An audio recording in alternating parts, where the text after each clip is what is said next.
क्या आप लोग जानते हैं कि किसी भी स्पेस डिज़ाइनिंग में, यानी कि अगर आप आपका घर डिज़ाइन कर रहे हैं, ऑफिस डिज़ाइन कर रहे हैं या बिल्डिंग बना रहे हैं, उसमें सबसे ज़्यादा इम्पॉर्टेंट इंग्रेडिएंट क्या है? वो कौन सी ऐसी चीज़ है जिससे कि पूरे घर में एक डिस्टिंक्टिव लुक आता है? वो कौन सी ऐसी चीज़ है जिससे आपका घर वाइब्रेंट लगता है? कलर्स, रंग। कलर्स इंटीरियर डिज़ाइनिंग पर्सपेक्टिव से तो इम्पॉर्टेंट है ही, लेकिन कलर्स वास्तु में भी उतने ही इम्पॉर्टेंट है।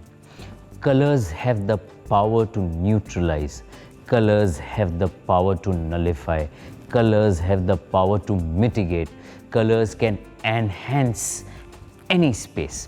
रंगों में वो ताकत है कि वो किसी भी स्पेस की ऊर्जा को, किसी भी स्पेस की एनर्जी को आंदोलित कर सकते हैं, प्रभावित कर सकते हैं। रंग सिर्फ ब्यूटिफिकेशन पर्पस के लिए नहीं है। अगर रंगों का ठीक तरीके से इस्तेमाल किया जाए तो वो वास्तु में बहुत बड़ा योगदान देते हैं।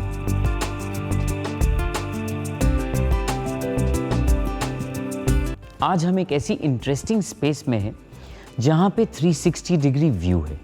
इन conjunction with the architect we design this space holistically, जहाँ पे हमने आर्किटेक्चरल प्रिंसिपल्स को भी कॉम्प्रोमाइज़ नहीं किया है और वास्तु के सारे प्रिंसिपल्स हमने इनकॉर्पोरेट किए हैं।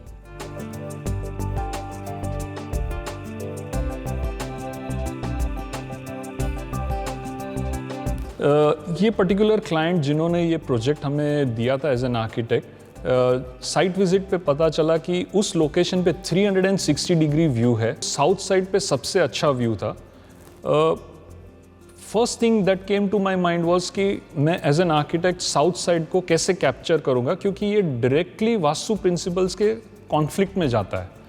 बट उस पर्टिकुलर प्रोजेक्ट में हमारे जो वास्तु कंसल्टेंट क्लाइंट ने एंगेज किए थे, उन्होंने उस चीज़ को एनर्जेटिकली रिजॉल्व करके मुझे एज एन आर्किटेक्ट जो चाहिए था उन्होंने ब्लेंड करके दिया हुआ है, जिस वजह से आप देख सकते हैं कि 360 डिग्री व्यू में उस पर्टिकुलर बंगलो में हर रूम में विंडोज है एंड लाइट एंड वेंटिलेशन हो रहा है।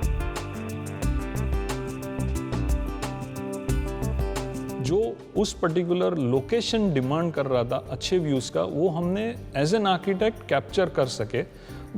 For simple reason is that there was a Vastu consultant who gave us the right corrections and that's how we were able to blend architecture and Vastu and deliver what you are seeing here. हर parents का ये सपना होता है कि वो अपने बच्चों के लिए एक प्ले एरिया बनाए। अगर आपके घर में प्ले एरिया है और एक इंडिविजुअल गार्डन है जहाँ पे आपने प्ले एरिया क्रिएट किया है, तो वास्तु पर्सपेक्टिव से वो कौन सी दिशा में होना चाहिए, वो कहाँ होना चाहिए, उसकी शेप कैसी होनी चाहिए, आइए अब ये जानेंगे। अगर आपके घर में गार्डन है तो इस बात का ख्याल रखें कि गार्डन या तो नॉर्थ में बनाएं या ईस्ट में बनाएं। ये मैं क्यों कह रहा हूँ? आजकल बड़ों में नहीं, बच्चों में भी ये पाया जाता है कि उनमें विटामिन D3 की डेफिशिएंसी होती है। अगर किसी के घर में भी गार्डन है तो ये बात जायज़ है कि बच्चे सबसे ज़्यादा वक्त गार्डन में ही बिताएंगे। तो अगर आपने आपका गार्डन ईस्ट या नॉर्थ में बनाया तो जो सन रेज है जो ईस्ट में से आती है या जो नॉर्थ ईस्ट में से आती है, ये बच्चों की सेहत के लिए बहुत ही फ़ायदा करते हैं। सेहत के लिए तो अच्छे है ही, सेहत के साथ उनके ग्रोथ के लिए भी बहुत पॉजिटिव माने जाते हैं। तो गार्डन की डायरेक्शन नॉर्थ हो या ईस्ट हो या नॉर्थ ईस्ट हो। दूसरा, जहाँ तक पॉसिबल हो और अगर आप ये कर सकें तो गार्डन की जो शेप है उसे स्क्वायर या रेक्टेंगुलर रखें। Square shapes and rectangular shapes have very fine magnetic lines of force which are not cut. तो बच्चे अगर सिमेट्रिकल शेप में खेलेंगे, ज़्यादा वक्त बिताएंगे, वहाँ की जो स्ट्रक्चरल एनर्जी है वो भी इतनी बेनिफिशियल होगी बच्चों के लिए।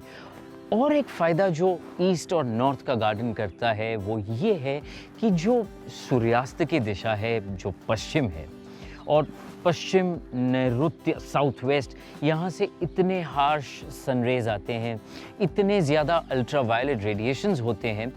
आपके बच्चे अगर गार्डन में शाम के वक्त भी खेलते हैं तो उन हार्श रेस का उन्हें सामना नहीं करना पड़ेगा।